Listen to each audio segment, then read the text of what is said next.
ஜனநாயகத்தை காப்பாற்ற ஒரு சிறு கூட்டம் போராடி கொண்டிருக்கக்கூடிய இதே வேளையில் ஜனநாயகன் திரைப்படத்தை காப்பாற்ற ஒரு பெரும் கூட்டம் போராடி கொண்டிருக்கின்றது.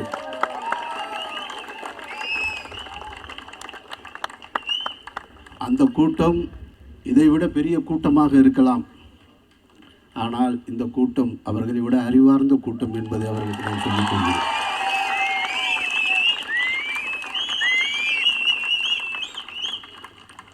எனக்கு முன்னே பேசி சென்ற அன்பு சகோதரி ரேவதி சொன்னாங்க, நீட்டு பற்றி எனக்கு எந்த நாலேஜும் கிடையாது, ஆனால் நான் சப்போர்ட் பண்ண வந்தேன்னு. கொண்டு வந்தவனுக்கு மட்டும் நாலேஜ் இருந்துச்சா என்ன? அவனுக்கு மட்டும் நாலேஜ் இருந்துச்சா? அவனுக்கும் நாலேஜ் இல்லை. நம்ம மக்கள் நல்லா இருக்கணுன்ற சிந்தனை இருந்தால் போதும். அந்த சிந்தனை தான் இங்கே எல்லாரையும் ஒன்று சேர்த்துருக்கிறதா நான் பார்க்குறேன். நான் 10 ஆண்டுகளாக போராடிக்கிட்டு இருக்கோம் இந்த நீட்டுக்கு எதிராக. நீட் வருவதற்கு முன்னாலேயே சென்னை ப்ரெஸ் கிளப்பில் நான், வெற்றிமாறன், இன்னும் சில எல்லாரும், திருமுருகன் காந்தி உள்ளிட்ட எல்லாரும் சேர்ந்து பேசணும். எங்கள் வீட்டு பிள்ளை நீட்டு டாக்டருக்கு படிக்க போகிறது இல்லைடா, உங்கள் வீட்டு பிள்ளைய தான் படிக்க போகுது, நான்லாம் கடந்து வந்துட்டேன், நான் படிக்கலை அப்படின்னு அன்றைக்கு அந்த பத்திரிகையாளர்களை பார்த்து சொன்னோம். அடுத்த தலைமுறையை பார்த்து சொன்னோம். உங்களுக்கு தான் சிக்கல் வரப்போகுதுன்னு. அதை யார் காது கொடுத்து கேட்டாங்கன்னு தெரில. அனிதாவின் மரணத்தில் தொடங்கின அந்த ஓலம் இன்றைக்கு வரைக்கும் நிற்கவே இல்லை. இதில் ரொம்ப முக்கியமானது என்னென்னா, இந்த நீட்டை கொண்டு வராமல் நாங்கள் பார்த்துப்போம், எங்ககிட்ட அதுக்கான ரகசியம் இருக்குதுன்னு சிலர் சொல்லுவாங்க. அவங்களும் கொண்டு வர மாட்டாங்க. அவங்களும் ஆண்டு முடிச்சுட்டு போயிடுவாங்க. கடைசி வரைக்கும் அந்த ரகசியத்தை சொல்லவும் மாட்டாங்க. அந்த தடைக்கான வழியும் இல்லை. அனிதாவின் மரணத்திற்கு ஆதரவு கொடுப்பதற்காக வீட்டுக்கு சென்றவர்களும் இருப்பாங்க அதிகாரத்தில், அவங்களும் செய்ய மாட்டாங்க.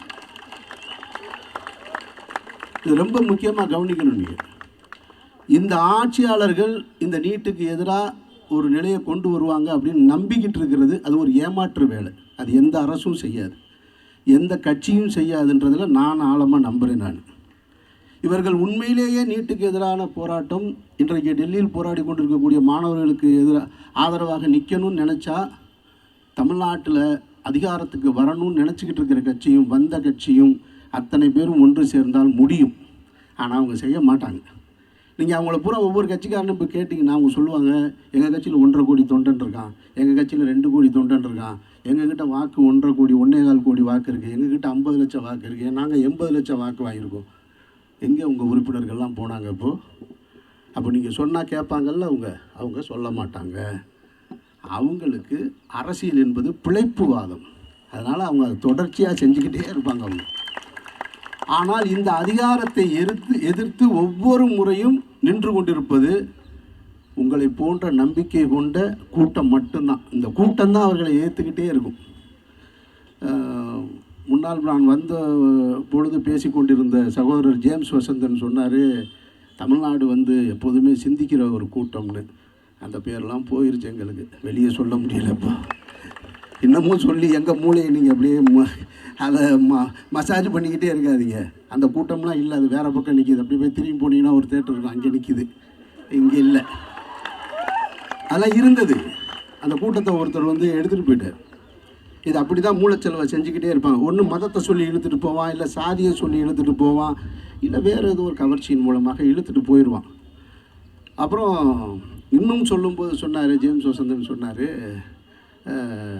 நாங்கள் வன்முறையை கையில் எடுக்க மாட்டோம் அப்படின்னு. இதுதான் ஆபத்து. உங்களை நீங்களே சாத்வீக முறையில் நாங்கள் ரொம்ப நல்லவங்கன்னு எவ்வளோ நாளைக்கு சொல்லி ஏமாற்றுவீங்க? அடுத்த தலைமுறை சேர்த்து ஏமாற்றுவீங்களா? அதாவது என் வீட்டுக்குள்ளே கருணாக அடித்தா கூட, கடிக்கும் போது நான் அடித்தா கூட அதை வன்முறைன்னு சொல்லி தருவீங்க பாருங்கள். அது ரொம்ப ஆபத்துன்னு நான் நினைக்கிறேன். நான் அடங்க மறு அத்து மீறி திமிரியது திருப்பி அடி.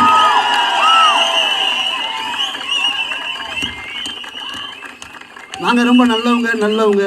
நாங்கள் நல்லவங்கெல்லாம் கிடையாது. நாங்கள் நல்லவங்களுக்கு நல்லவங்க. போராட்ட காலத்தில் எங்களை விட போராடுவதற்கு யாரும் கிடையாது. இன்றைக்கி நடந்துக்கிட்டு இருக்கிற அந்த டெல்லியில் நடந்துக்கிட்டு இருக்க அந்த கொடுமைகளை பார்க்கும்போது அடிக்கிறான், காவல்துறை அடிக்கிறான், இராணுவம் அடிக்கிறான். இங்கே இருக்கிற காவல்துறை கோச்சிக்காதீங்க, அடிக்கிறான்னு ஒருமையில் பேசுகிறேன்னு. அடிக்கிறவன் அடிக்கிறான்னு தான் சொல்ல முடியும், அடிக்கிறாங்கன்னு நான் மரியாதை கொடுக்க முடியாது. எதுக்குடா அடிக்கிற? அவன் என்ன கேட்டான்? அவன் கலவரக்காரனா? அவன் தீவிரவாதம் செய்ய வந்தானா? அவன் என்ன எதுக்கு வந்தான்? அவனுடைய உரிமையை கேட்டு வர்றான். உங்கள் வீட்டில் யாரும் பிள்ளையெல்லாம் படிக்கலையா? உங்கள் சொந்தக்காரன் யாருமே படிக்கிறது இல்லையா? நீ படித்து வரலையா?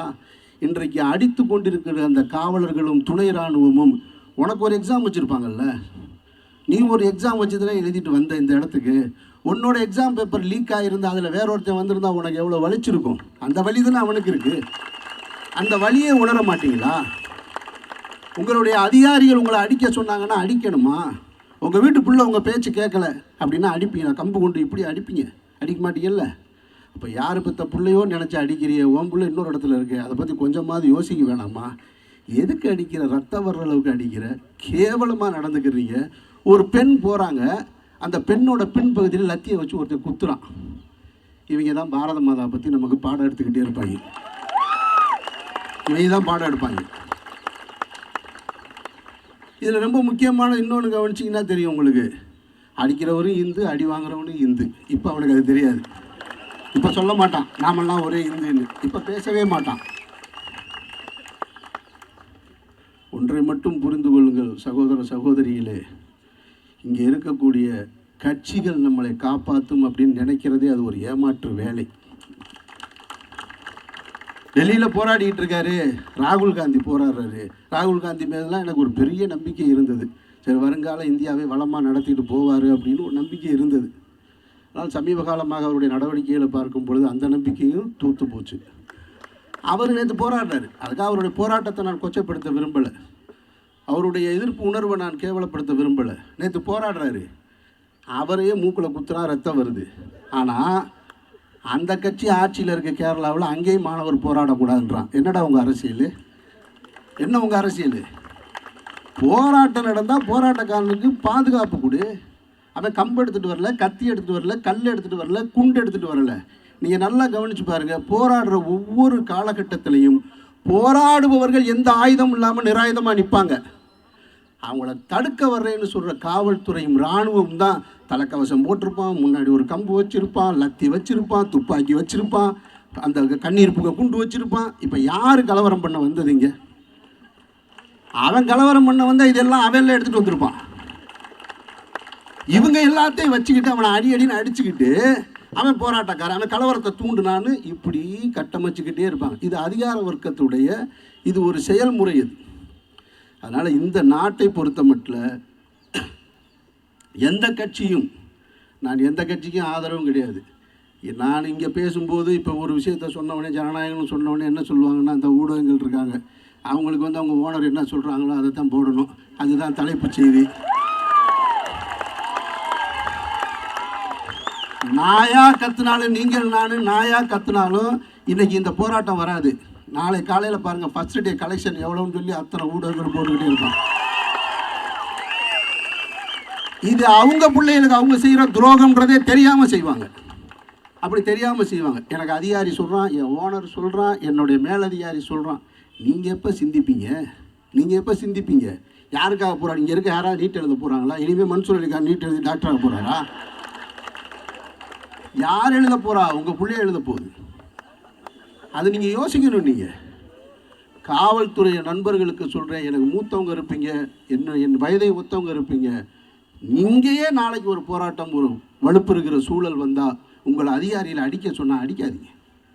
எதுக்கு அடிக்கிறீங்க? மாணவர்களை எதுக்கு அடிக்கிறீங்க? உங்களால் ஒரு அரசியல்வாதி அடிக்க முடியுதா? ஒரு நாளாவது அடிச்சிருக்கீங்களா? நீங்கள் ஒரு இது வரைக்கும் ஏதாவது ஒரு எம்எல்ஏ, எம்பி, மந்திரி மண்டை உடைஞ்சு போய் பார்த்துருக்கீங்களா? நீங்க அடிச்சிருக்கீங்களா? அது என்னடா எப்ப பார்த்தாலும் எளியவனை மட்டுமே அடிக்கிறதுக்கு தான் லத்தி கொடுத்துருக்காங்களா? அதுக்கு தான் சட்டம் உங்களுக்கு வந்திருக்கா? அதுக்கு தான் உங்களுக்கு காவல்துறையில் இந்த பொறுப்பு கொடுக்கப்பட்டிருக்கா? அடிக்காதீங்க. அவன்கிட்ட அன்பா பேசுங்க, தடுத்து நிறுத்துங்க. போராடு என்பது இந்த நாட்டில் ஜனநாயக உரிமை. அவனுக்கு அதை நீங்கள் கொடுக்கணும். அந்த உரிமை பாதுகாப்பு கொடுக்கணும்.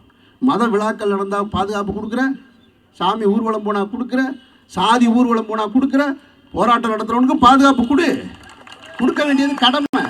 அவனையே அடிக்கிற. அன்பார்ந்த சகோதரர்களே, இந்த எழுச்சியும் இந்த சிந்தனையும் தான் நம்முடைய அடுத்த தலைமுறை மீட்குமே தவிர கட்சிகளும் தலைவனும் மீட்பார்கள் என்று ஒரு நாளும் நம்பிக்கொண்டிருக்காதீர்கள். அவங்க ஒரு நாளும் செய்ய மாட்டாங்க. நமக்கு நல்லா தெரியும். அவங்க எதிர்கட்சியாக இருக்கும் பொழுது ஆளுங்கட்சிக்கு வருவதற்காக வாக்குறுதி கொடுப்பாங்க, அல்லது கட்சியே ஆரம்பிக்காதப்ப இந்த கூட்டத்தில் மூஞ்சில் கட்சி கட்டிட்டு வந்து உட்காருவாங்க. ஆனால் கட்சி ஆரம்பித்த உடனே அவங்க வரமாட்டாங்க. அவர்களை நீங்கள் புரிஞ்சுக்குங்க. நான் யாருக்கு எதிரி கிடையாது, நான் யாரையும் விமர்சனம் பண்ணுறது கிடையாது. இன்றைக்கு இருக்கக்கூடிய தாவேக ஆட்சி ஜனநாயக ரீதியாக வரணும்னு சொல்லி ஆதரவு கொடுத்த முதல் குரல் என்னுடைய குரல். அவர் மைனாரிட்டி கவர்மெண்ட்டாக இருந்தாலும் 108 எம்எல்ஏக்களை பெற்றிருக்கிறார்கள். அதனால் ஜனநாயக ரீதியாக அவங்கள தான் நீங்கள் ஆட்சி அமைக்கணும்னு சொன்னது நான். அந்த ஜனநாயகத்தை நாங்கள் காப்பாற்றுறோம். எங்களோட ஜனநாயகத்தை காப்பாற்ற நீங்கள் எங்களோட இருங்கன்னு தான் உங்ககிட்ட கேட்குறோம். உடனே இதை வந்து விஜய்க்கு எதிராக திருப்பி விட்டாரு, அமீர் விஜய்க்கு எதிராக பேச்சு, இந்த ஹெட்லைன் அது ஒரு தம்ப்லைன் ரெடி பண்ணியிருப்பாங்க. நான் யாருக்கு எதிரானவன் கிடையாது. அராஜகம் செய்கின்ற அநீதி செய்கின்ற அரசுக்கு என்றைக்குமே எதிரானவன், மக்களுக்கு ஆதரவானவன்.